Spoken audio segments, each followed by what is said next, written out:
գալի, որովհետև հաշվի առնում այսպիսի բան։ Գործազուրկ է Հայաստանում համայնքում այն մարդը, ով ակտիվ փնտրում է աշխատանք։ Եկեք նայենք, թե ինչքան մարդ է Հայաստանում աշխատում։ Հայաստանում կա 800,000 գրանցված աշխատող։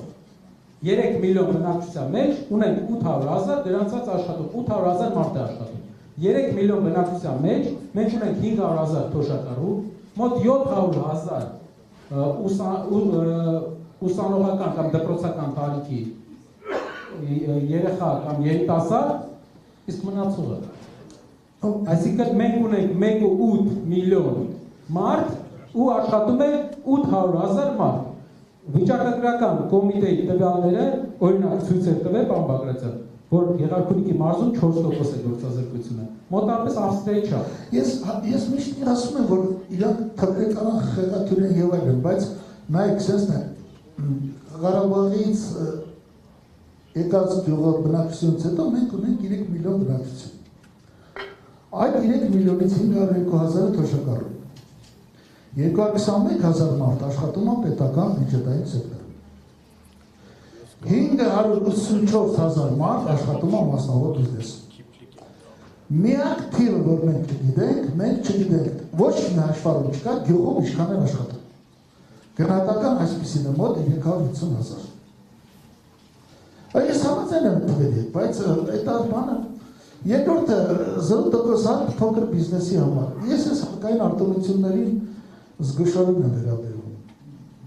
Անկեղծ ասած ես համաձայն չեմ։ Ավելի ես կարծում եմ, որ շրջանառության հարկը պետք է ընդլայնել, ինչ է խանգարում մարդիկ թողարկել տան։ Ես վախենում եմ, որ ձեր ասած կլինեն, ինչ որ անցյալ տարում եղավ Միացյալ Նահանգներում մի 30 տարի խելքի չէին գալիս, բոլոր խոշոր բիզնեսները գցել կոտրատվել։ Օրինակ առաջին Ռուզվելտի 1900 թվականի օրինակից հետո միայն Standard Oil-ը, որը առաջին նավթամուղն էր կառուցել, դրա համար հաստատավ Ռոքֆելլերը, նա իր բիզնեսը բաժանեց 350 մասի եւ մարսեց 1902 Սա էս կային։ Այս դրա համար բայց ինչ նախագարում փոքր հար կարող են տալ եւ ընդդեմ շրջանառության մեջ ինչ նախագարում այդ դեպքում իհարկե կուզենան անցնել միջինին, որտեղ հնարավոր է որ նույնիսկ քիչ հարկը։ Երրորդը, դեղորայքը շատ ճիշտ դիտարկում է։ Բայց դեղորայքի գրելի թանկ լինելը Վրաստանի համար Հայաստանում ունի 3 պատճառ, մեկը դուք ասացիք, բայց կան եւս 2 պատճառներ։ Առաջինը Նարեկ ջան, մենք դեղերը գրանցում ենք։ Մենք գլյուկոֆաժ դեղը խենք գրանցում։ Մենք յանոն ենք դեղը, երբ հասկացաք, ես մի փոքր դիաբետի խնդիր ունեմ, հասկացա։ Խի ենք գրանցում։ Գերմանացի ստեղծել է այդ դեղը։ Քանի որ երկիրը փուճուրա, շուկան փուճուրա, ամեն մի գրանցում էլ արժենում $800-ից $1000։ Դա միայն 15-20%-ով մեռնանք ասելով, բացի են դեղերից, որ մենք ենք արտադրում, որ ոչ միտեղ գրանցված չի։ Այո, դուք եք գրանցում։ Ես կասկածում եմ, որ գործող վարչախումբը հենց ղեկավարի բանով ներգրավված է դեղերի բիզնեսի մեջ։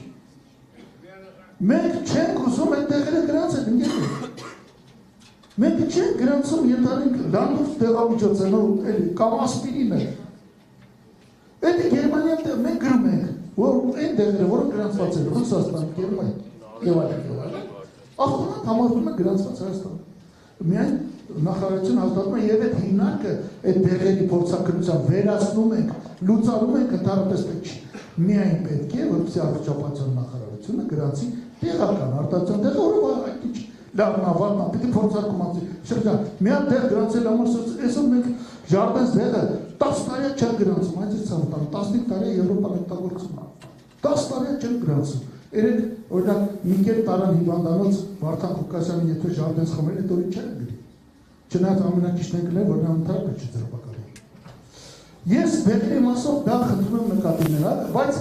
20% ժանտը ճիշտ է, պետք է իշխանოს մտնում գերով ճիշտ է, դիտարկում, բայց մի մոռացեք կոոպերատիվները։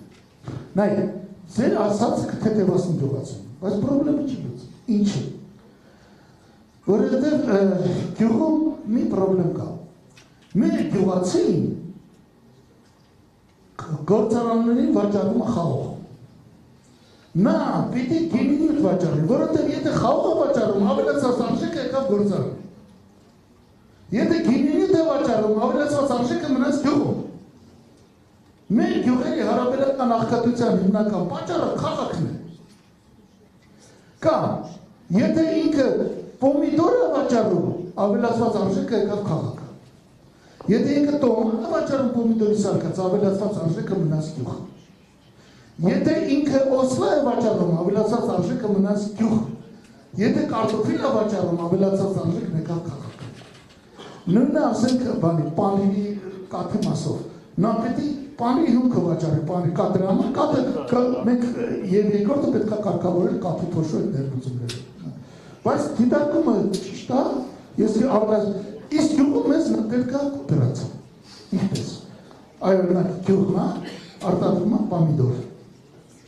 200 տնտեսության համար ստեղծում են պամիդորի վերամշակման ցեխ։ Ցեխն արժի $1 միլիոն։ Ասում եք ամեն մեկը $5,000 դրեք, դրա վրա պետությունը կեսը կդնի։ Կդառնաք $10,000 սեփականատեր, եթե $5,000 եք դնում։ Դուք եք աշխատելու։ Սա բաժնետ իրական չի, սա հայատական է։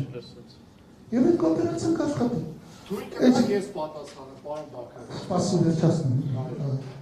Եվ 20,000 մատչելի բնակարան պետական աջակցությամբ։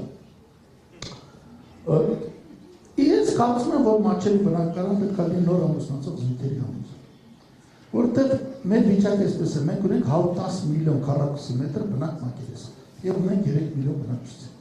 Մենք ունենք 33 քառակուսի մետր մի մարդու վրա։ Մեր խնդրեմն ուրիշ է։